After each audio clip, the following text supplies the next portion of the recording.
สบายดีพี่น้องสบายดีพี่น้องตอนเช้าๆเนาะมื้อนี้ก็พาพี่น้องมาชมบรรยากาศทุ่งไร่ทุ่งนายามมื้อเช้าพามาเบิ่งต้นมะขาม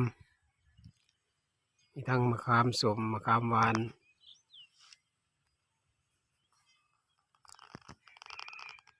บรรยากาศตอนเช้าตอนเวลาประมาณ6 โมง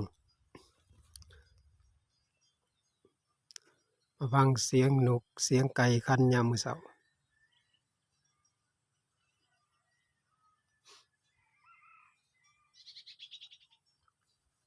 ก็คือเก่าสำหรับพี่น้องที่เขามารับชมหรือว่ารับฟังก็ฝากเป็นกำลังใจกดไลค์กด Subscribe หรือว่ากดติดตามเนาะเพื่อเป็นกำลังใจในการทำคลิปต่อไป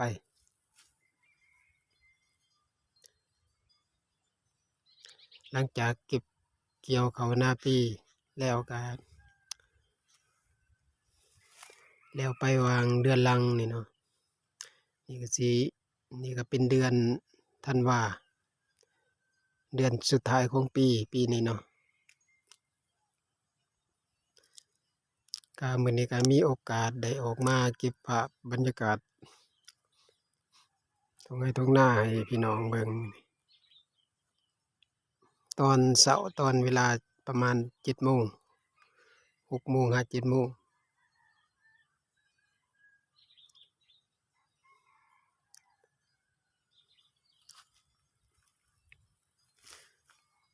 มื้อนี้ก็มีแดดออกแต่เช้าก็อากาศก็บ่หนาวปานใดมื้อนี้แต่ว่าพอไปพอมา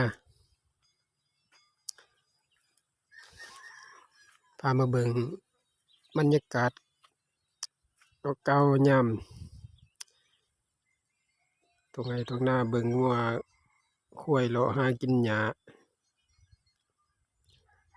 ากินต่อเพื่อง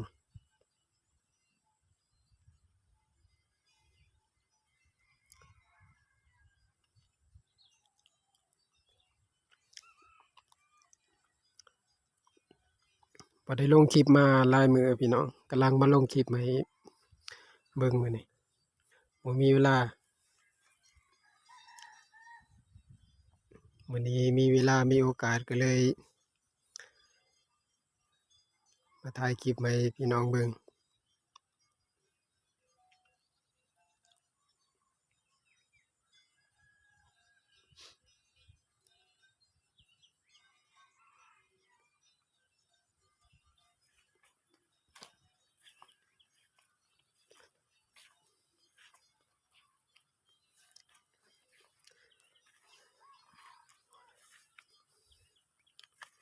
รอเบิ่งต่อเพื่องฟังเสียงนกเสียงไก่คันเบิ่งงัวเบิ่งควายกินหญ้ายามเช้า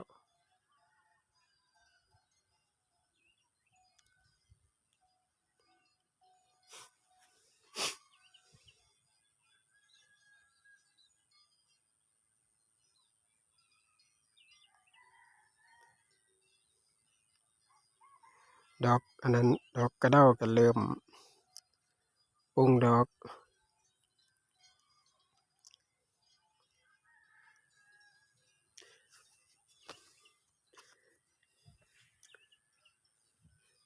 มีโอกาสมื้อหน้าสิไปถ่ายคลิปเก็บดอกกระเด้าให้พี่น้องเบิ่ง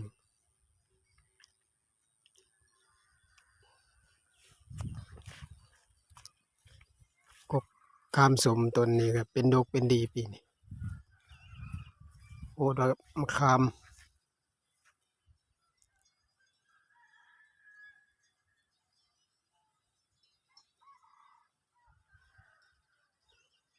กกขามอยู่ในนี้ก็สิมีอยู่ประมาณ8 ต้นต้นนี้ต่างหมู่เป็นหมากแล้วก็หล่นใบหล่นใบก็ใบอ่อน